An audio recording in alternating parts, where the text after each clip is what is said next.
Title reads U.S. Grant History Chat interview with Stephen West. Ranger talks to man seated in front of bookshelf. Okay, hello everybody. This is Nick Sacco, Park Ranger at Ulysses S. Grant National Historic Site in St. Louis, Missouri. And this is episode 7 of the U.S. Grant History Chat. It's my pleasure today to be speaking with Dr. Stephen West, Professor of History at Catholic University in Washington, D.C. And Dr. West specializes in the Reconstruction era.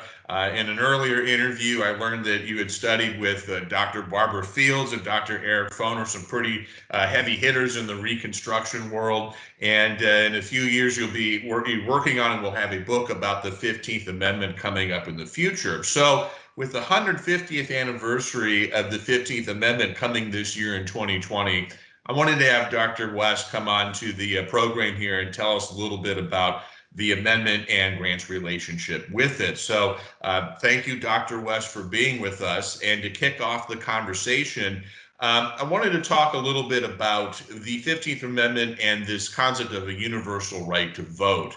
The 15th Amendment, it reads in full, it says, "The right to vote shall not be denied or abridged by the United States or by any state on account of race, color, or previous condition of servitude." So it states that the states and the federal government can't ban voting or a voter from registering their ballot based on their race, but it doesn't necessarily give a universal right to vote. So I'm kind of curious to hear about, was that a part of the conversation in Congress, and how did the 15th Amendment kind of end up being sort of this compromise amendment in the end? Yeah, well, thanks for the opportunity to talk about this, and you're exactly right. So just to remind your viewers, the 15th Amendment is the third of the Reconstruction Amendment. So the 13th Amendment abolishes slavery, ratified in 1865. The 14th Amendment, which addresses birthright citizenship and civil rights, passed by Congress in 1866, ratified in 1868. In the debates over the 14th Amendment, there are questions about whether to enfranchise Black men, whether to ban racial restrictions on the suffrage then. And most Republicans in Congress are not willing to do it. And so the 14th Amendment has a Section 2, which we hardly ever think about these days because it's never been enforced, which doesn't require the enfranchisement of anybody, but does provide a mechanism for reducing a state's representation in the Electoral College and in Congress if they don't extend the suffrage. So this was obviously not to sort of the pleasure of radical abolitionists, radical Republicans and abolitionists. Frederick Douglass calls Section 2 of the 14th Amendment compromising and worthless. And so the idea of enfranchising in Black men and extending the suffrage and banning racial discrimination in suffrage had been around before these debates over the 15th Amendment opened in late 1868, early 1869. And so exactly as you say, there's sort of various versions of the amendment in circulation. The most expansive ones would assert a right to vote, would sort of guarantee that as an affirmative right. What we have, and you read the text of the amendment there, what we have is sort of a negatively phrased 15th Amendment. The states and the United States government can't ban suffrage on these certain grounds. In the course of the debates over the 15th Amendment, there are debates as well, or proposals as well, to use a negative formulation, but to ban more things, right? So there are proposals to ban literacy tests, education, property, nativity, religion. The one version of the 15th Amendment would ban discrimination on the basis of sex. So it would have enfranchised or extended the suffrage to women as well. All of those other things are trimmed out of the amendment over the course of the debates in Congress in early 1869. And so this is happening before Grant becomes president. But it's done to sort of get both a consensus in Congress, the 2/3 majority that Republicans need in each House of Congress, to get the amendment out of Congress, and then to get it ratified by the 3/4 of the states that they need. So it's sort of a compromise measure in the sense that to get that 2/3 majority, sort of sacrifice other elements like banning voter discrimination based on sex. They're just trying to go with what's going to get the most appeal in Congress and eventually the 3/4 of the states as well. Exactly. That's right. That's right. Okay. Very interesting. And along the lines of talking about Grant, you're right there that it starts in Congress before Grant takes the office of the presidency. He mentioned support for ratification of the 15th Amendment in his inaugural address when he takes office in 1869. But I'd love to hear a little bit more about Grant's own role in the 15th Amendment and how he viewed the amendment. Yeah, and so, again, to remind your viewers, the president doesn't have any formal role to play in the amending of the Constitution. The way that we've always amended the Constitution is for Congress to propose an amendment and then for the states to ratify it. The president doesn't have to do anything, but there's a lot a president can do, right? I mean, he's the leader of his party. He can try to bring people into line. He can bring pressure to bear on members of Congress to get their votes. He can bring pressure on governors and state legislatures. And so Grant, as you say, is inaugurated just shortly after the amendment is passed by Congress. And so he signals in his inaugural address his support for ratification of the 15th Amendment, and he works behind the scenes to support it. And so, for example, he pressures the governor of Nebraska to call their legislature into session early to get it ratified, because he's eager to get this done. And so he's using those kind of powers, those informal powers that a president has behind the scenes. Interesting, interesting. And another element behind all of this here too is that we do see other pieces of congressional legislation, like the Military Reconstruction Act that was passed in 1867, that basically mandated that the former Confederate states enfranchise their black male population. And so in some ways, the 15th Amendment is, in a way, it's kind of addressing the northern states.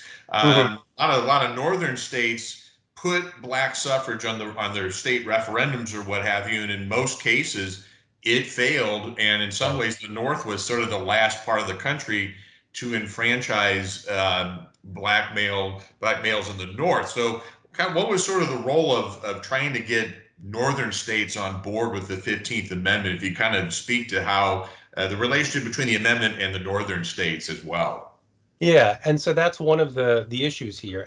As of the end of the Civil War in 1865, there were only 5 states that enfranchised black men on an equal basis with white men.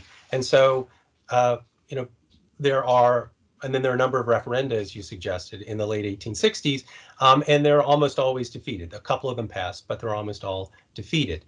Black men in the former Confederate states, the ones subject to military reconstruction, had been enfranchised in 1868 effectively. And so while we rightly think that Grant helps put the 15th Amendment in the Constitution, it's also the case that black men helped put Ulysses S. Grant in the White House.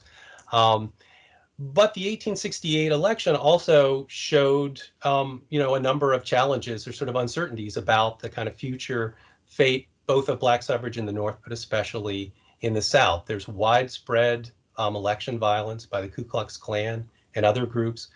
Grant loses Louisiana and Georgia, 2 states that had been readmitted to the Union because of the scale, in part, of terrorist violence against black voters and white Republicans as well. The 1868 presidential campaign is one of the most openly racist in American history. And so Frank Blair from Missouri, St. Louis, the vice presidential candidate, is the most explicit about this. I mean, Frank Blair essentially says, put Democrats back in the White House. We will undo Reconstruction. We will withdraw military protection from the South, and the things that have been done will be undone. And so this is a signal to Republicans that if you want to protect black voting rights in the South, you're going to need to write it into the federal Constitution and give the federal government enforcement powers and not merely leave it to state constitutions and the enforcement powers of the state. So that's one of the uncertainties and one of the problems. And then the other issue is, there had always been African-American Republicans, radical white Republicans who supported enfranchising black men in the North as well, right? And so you've got this sort of confluence of circumstances that are pushing Republicans to adopting the 15th Amendment and putting it into that guarantee or that ban on racial discrimination in the federal Constitution. Right. So the amendment process just sort of guarantees that a future Congress isn't going to come around and just undo all of this work, or a new administration like a Seymour Blair administration, essentially. Exactly. Uh-huh. Exactly. Uh-huh. And then finally, just to wrap up our conversation here, we chatted a little bit ahead of time about just the sort of the general state of scholarship on Reconstruction. And I noted that with the 15th Amendment, I think one of the last really book-length treatments of the 15th Amendment came from William Gillette about 50 years ago in his book on the 15th Amendment. And we're seeing a lot more scholarship on Reconstruction, but then a lot of us who watched that documentary, the History Channel's documentary on Grant, there's only about 30 minutes dedicated to Grant's presidency and these larger issues of Reconstruction. And I know part of your scholarship kind of focuses on the ways Reconstruction has been remembered and how it's been interpreted over time. And would love to hear a little bit about your thoughts on sort of what we need to do to better understand Reconstruction in the present. Mm-hmm. Yeah, and so I think you're exactly right. I mean, the Grant miniseries, there were a lot of good things about it, but as somebody who focuses more on Reconstruction, like you, I couldn't help but note what kind of short shrift Right. Reconstruction gets there. And Grant plays a role both as general in chief and then as president, right? So his role in Reconstruction lasts longer than his role as general, right, in the Civil War. So I was disappointed in that. And I mean, and I think there are a number of reasons for it in popular memory. There's a kind of fascination with military history that I think, we historians of Reconstruction, have a hard time competing with, right? I mean, we just went through the 150th anniversary of the Civil War. We're now in the middle of the 150th anniversary of Reconstruction, but we're not seeing the same attention to it. I think part of it as well is that we're still sort of fighting against some of the pro-Southern lost cause views of Reconstruction that really took root in the dominant mind of white Americans, but also in the scholarship and in popular culture in the early 20th century. So, we think of things like Birth of a Nation, but also Gone with the Wind, which has been controversial recently. And so, historians, I think, are still very much sort of fighting that in the popular mind. For those who would like to celebrate or commemorate Reconstruction in a more positive way, we still have to sort of contend with the fact that I wouldn't say it fails. I'd say it's overthrown. It's defeated effectively by military force and fraud. And Grant himself, in the wake of his presidency in the late 1870s, is sort of trying to rethink some of these issues as well. So, as many of your viewers may know, Grant goes on a tour around the world for several years after he, leaves the presidency. And out of that world tour comes a 2-volume book, Around the World with General Grant, which tells the story of his world travels, but also has interspersed with it his memories of the Civil War and a good bit on Reconstruction. What's fascinating to me there is the memoirs are sort of rightly celebrated, but Grant's memoirs, but there's almost nothing about Reconstruction in there. It effectively ends with the Grand Review in the spring of 1865. But in Around the World, Grant reflects on Reconstruction. And he says that he thinks a mistake was made with enfranchising Black men in the immediate aftermath of the Civil War. He's retreating in his own way from Reconstruction, but he's not abandoning it, because it's important to sort of read in context fully what he says. Grant's concern was with putting the Union back together on sort of a stable and lasting basis. He had not been a Republican before the Civil War, but he talks about the goals of the Civil War and the purpose of the Civil War, the way that Republicans had talked about the threat of the so-called slave power to the sort of integrity of Republican government in the United States. And Grant, in the aftermath of Reconstruction, is still genuinely worried about that. He's worried that not only have white Southerners established home rule in the South, he's worried about what that means for the rights of African Americans, but he's also worried about what that means for sort of the fate of American democracy. It's unfair, he says, to give the Southern states all of this extra voting power in Congress and in the Electoral College, which they've gained on the basis of a Black population whose suffrage they are increasingly denying. So he sees a wrong to African Americans, he sees a wrong to white Northerners, and he sees a kind of a peril to the Republic and to the sort of results of Civil War and Reconstruction.